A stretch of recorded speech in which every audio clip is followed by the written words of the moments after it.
Chapter 16. And the Lord spake unto Moses after the death of the two sons of Aaron, when they offered before the Lord and died. And the Lord said unto Moses, Speak unto Aaron thy brother, that he come not at all times into the holy place within the veil before the mercy seat which is upon the ark, that he die not, for I will appear in the cloud upon the mercy seat. Thus shall Aaron come into the holy place, with a young bullock for a sin offering, and a ram for a burnt offering. He shall put on the holy linen coat, and he shall have the linen breeches upon his flesh, and shall be girded with a linen girdle, and with the linen mitre shall he be attired. These are holy garments. Therefore shall he wash his flesh in water, and so put them on. And he shall take of the congregation of the children of Israel 2 kids of the goats for a sin offering, and 1 ram for a burnt offering.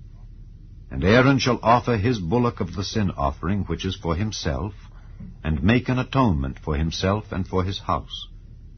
And he shall take the 2 goats, and present them before the Lord at the door of the tabernacle of the congregation. And Aaron shall cast lots upon the 2 goats, 1 lot for the Lord, and the other lot for the scapegoat. And Aaron shall bring the goat upon which the Lord's lot fell, and offer him for a sin offering. But the goat on which the lot fell to be the scapegoat shall be presented alive before the Lord, to make an atonement with him, and to let him go for a scapegoat into the wilderness. And Aaron shall bring the bullock of the sin offering which is for himself, and shall make an atonement for himself and for his house, and shall kill the bullock of the sin offering which is for himself.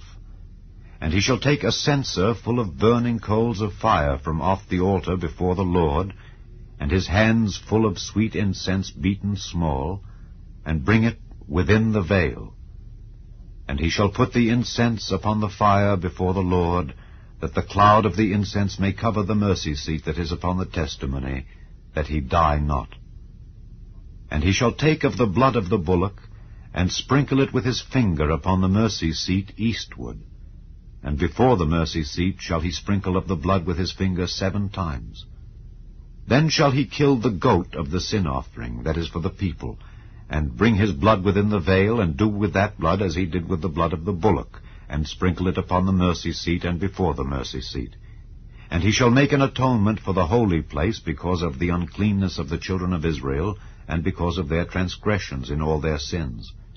And so shall he do for the tabernacle of the congregation that remaineth among them in the midst of their uncleanness.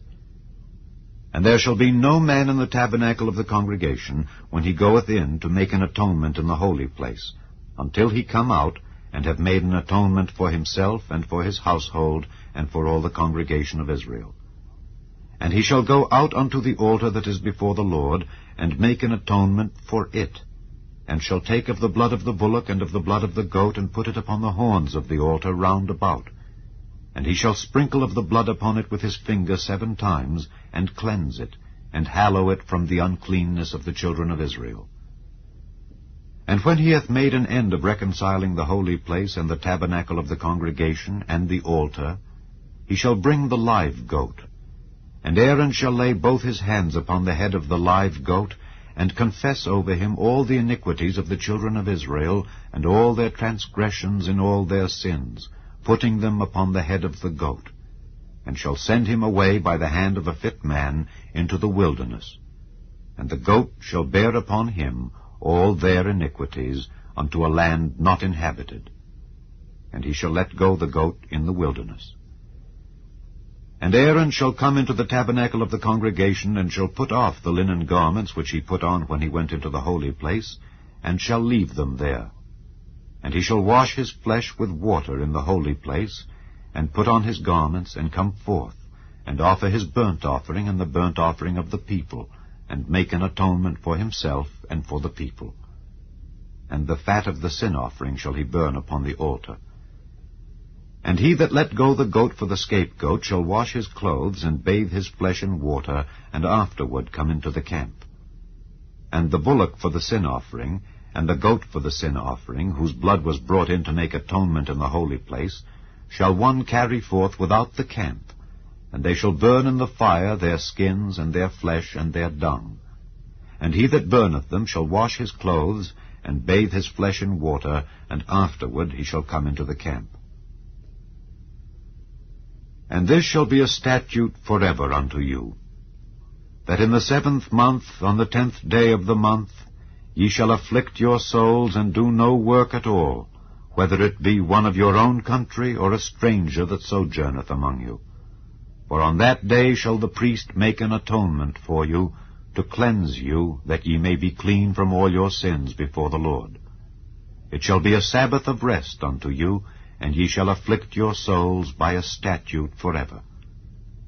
And the priest, whom he shall anoint, and whom he shall consecrate to minister in the priest's office in his father's stead, shall make the atonement, and shall put on the linen clothes, even the holy garments. And he shall make an atonement for the holy sanctuary, and he shall make an atonement for the tabernacle of the congregation, and for the altar, and he shall make an atonement for the priests, and for all the people of the congregation. And this shall be an everlasting statute unto you, to make an atonement for the children of Israel for all their sins once a year. And he did as the Lord commanded Moses.